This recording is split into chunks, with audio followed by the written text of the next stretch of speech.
The story was narrated to Ganesh by a young man, Mahendra by name. Ganesh को यह कहानी एक नौजवान व्यक्ति द्वारा सुनाई गई जिसका नाम था Mahendra. He was a junior supervisor in a firm which offered on his higher supervisor at a various type of construction sites, factories, bridges, dams, and so on. वह एक फर्म में कनिष्ठ निरीक्षक था जो विभिन्न प्रकार के निर्माण जगह, फैक्ट्रियां, पुल, बांध और अनेक प्रकार की जगह। Mahendra's job was to keep an eye on activities at the work site. Mahendra का काम था कार्यस्थल पर चलने वाले गतिविधियों की निगरानी रखना। He had to keep moving from one place to place every now and then, ordered by his head office. उसे एक स्थान से दूसरे स्थान तक जैसे मुख्य कार्य से अलग मिलता था। From a coal mining area to railway bridge construction site, from here after a few months on chemical plant which was coming up somewhere. कोयले के खान वाले क्षेत्र से रेलवे पुल वाली निर्धारण जगह पर वहां से कुछ महीनों के बाद एक रासायनिक यंत्र जो कि किसी जगह बनने वाला था। He was a bachelor. वह कुमारा था। His needs were simple and he was able to adjust himself to all kinds of odd conditions, whether it was an ill-equipped circuit house or makeshift canvas stand in his middle on a stock quarry, but उसकी जरूरतें कम थी और वह स्वयं को हर प्रकार की विपरीत परिस्थितियों में ढाल सकता था, चाहे वह बुरी परिस्थितियों वाले सौके ठास हो या पत्थरों की खान के मध्य अस्थायी तिरपाल का तंबू हो। But one asset he had was his cook. लेकिन उसके पास एक मूल्यवान व्यक्ति थे जिसका नाम था रसोइया Iswaran. The cook was quite attached to Mahendra and followed him accompletely whenever he was positive. रसोइया को महेंद्र के काफी लगा था और एक जगह से दूसरे स्थानांतरण किया जाता था और बिना शिकायत उसके पीछे चल पड़ता था।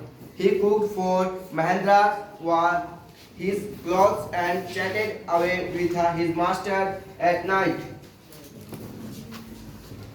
वह महेंद्र के लिए खाना पकाता था, उसे कपड़े धोता था और रात को अपने मालिक के साथ बातें करता था।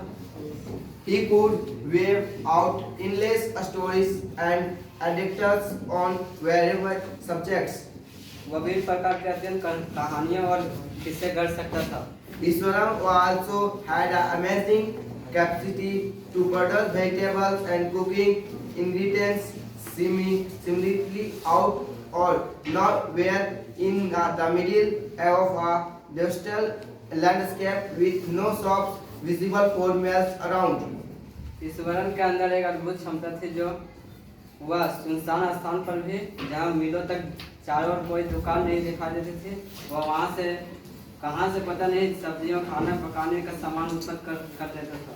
He could miraculously conjure up the most delicious dishes made with fresh vegetables within an hour of arriving at a zinc sheet shelter at a new workplace.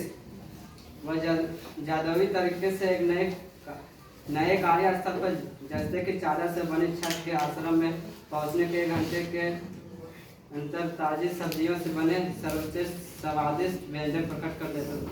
Mahendra would be up early in the morning and leave for work after breakfast, carrying some prepared food with him. Mahendra भक्ता जल्दी उठ जाता और नाश्ते करने के बाद अपने साथ कुछ पका हुआ भोजन लेकर काम करने के लिए निकल जाता। Meanwhile, Iswaran would tidy up the shed. इस दौरान ईश्वरन छप्पर को एक साथ सुथरा करता था,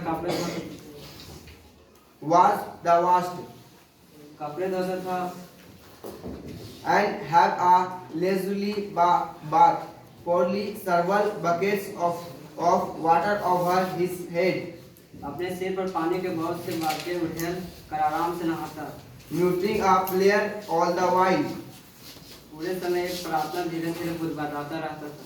It would be lunch time by them. उस समय तक दोपहर के भोजन वक्त हो जाता था। After eating, he would read for a while before dozing off. खाना खाने के बाद वह सोने से बने थोड़ी देर के लिए पढ़ता था। The book was usually some popular Tamil thriller running to hundreds of pages. पुस्तक आमतौर पर सैकड़ों पन्नों की कोई लोकप्रिय तमिल रोमांचक उपन्यास होती थी। His imaginative description and narrative flavors would all Iswaram in a trial. इसका कल्पनात्मक वर्णन और रचनात्मक ढंग इस वर्णन को रोमांचक में बांधे रखता था।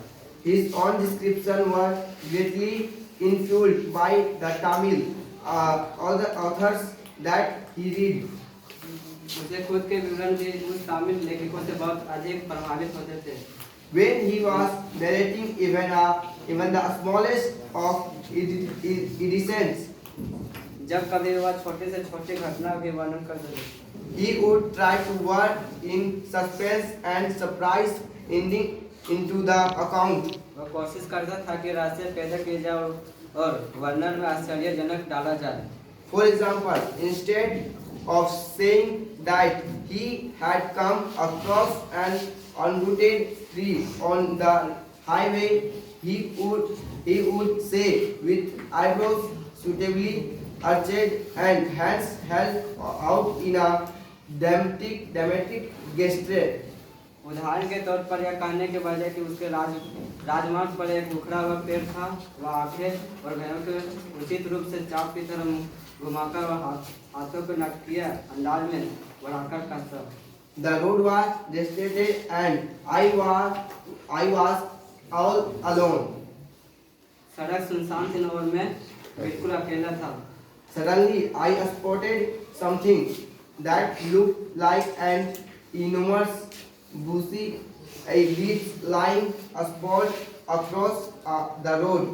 अचानक मुझे एक चीज दिखी जो एक विशाल झाड़ीदार जानवर की तरह दिखती थी। I was half inclined to turn and go back, but as I came closer, I saw that it was a fallen tree. जो सड़क फैली हुई थी, मेरा आधा मन मुड़ने और वापस जाने का था। With its dry branches spread out, Mahendra would strip himself back in his carver's chair and listen to Iswaram tales uncreepily. परंतु जैसे कि निकट आए मैंने देखा कि यह तो एक गिरा हुआ पेड़ था जिसकी सूखी पत्तियां फैली हुई थी। The place I come from is famous for river Iswaram would begin.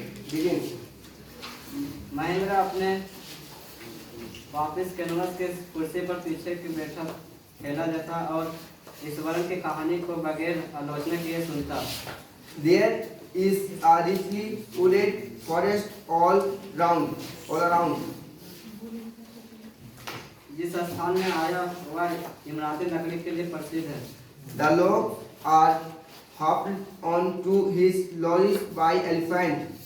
Eswaran बात तो शुरू करता वह सब और एक घना जंगल है। They are well-fed beasts. लट्ठे गाड़ियों में हाथियों के द्वारा लड़े जाते हैं। Where they turn while even most experienced mount is not able to control them. वे विशाल जानवर उन्हें अच्छी तरह खिलाया जाता है और जंगली हिस्से खो जाते हैं।